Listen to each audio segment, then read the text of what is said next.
Was your best fine I'll do it myself moment. A couple of months ago, my 14-year-old daughter Susie came home after spending 4 hours at the mall, completely empty-handed, her shirt flipped inside out, and her shorts scrunched up. She headed straight for her bedroom and locked her door. I heard her sobbing from the outside, and it took me almost 3 hours to get her to open up and explain what happened. She told me the security guard accused her of shoplifting earrings she never even touched. He grabbed her arm in the store and told her she needed to come with him. She kept saying she didn't take anything, but he wouldn't listen. He took her phone away, then he led her through all these back hallways where there weren't any people or cameras. His office was in the basement, and it was just this small room with no windows. He left the door open a little bit, but stood right in front of it so nobody could see inside. First, he made her empty all her pockets and turn them inside out. Then he told her to take off her jacket and shake it out. She did everything he asked because she was scared and just wanted to leave. But then it got worse. He made her take off her shoes and socks and checked inside each one. She was already crying at this point, but he told her that innocent people cooperate and only guilty ones cry and make scenes. Then he said he knew where girls like her hide things and made her take off her shirt. She was begging him to stop, but he just kept going. He actually unhooked her bra himself, saying he needed to check the underwire. Then he made her pull her jeans down to her ankles. The worst part was when he made her stand there in just her undies and told her to turn around slowly with her arms up and then jump 3 times. She said he kept saying she was being dramatic and that innocent people would never act so guilty. This went on for 40 minutes. When he finally let her get dressed, he walked her out through the food court where everyone could see her all messed up. 3 kids from her school saw her. He told her he'd be watching every time she came back to the mall. She showed me bruises on her arms where he grabbed her. I was seeing red. I wanted to kill him. Told Susie I was going to fix this and drove straight back to the mall. I was seeing red. I told Susie I was going to fix this and drove straight back to the mall. I went to the management office first, and the weekend manager started to brush me off. But then I told him what happened and what the security guard looked like according to Susie, and his whole demeanor changed. He closed the door behind us, and he told me his own daughter had been assaulted by a teacher when she was 15. He said he knew what I was going through and he wanted to help. He called Marcus,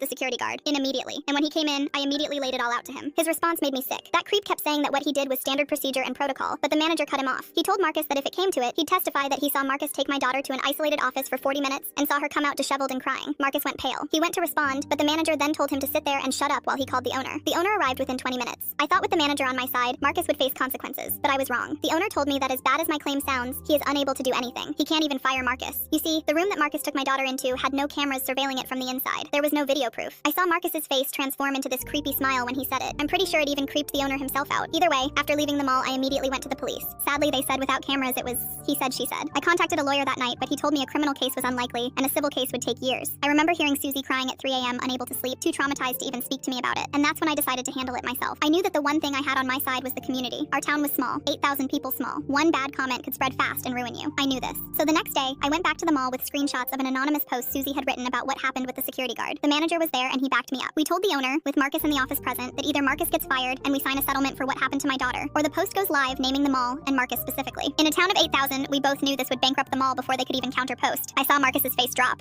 He looked at the owner, and the owner looked back at him with this look that stated we both knew what he was going to choose. 2 hours later, Marcus was fired and banned from property. They offered $75,000 for us to keep quiet about the mall's involvement. We took it, but guess what? Susie still posted anonymously about Marcus himself. His reputation was ruined overnight. He had to move out within weeks because of the harassment. Sometimes doing it yourself is the only way to. Was your best fine I'll do it myself moment.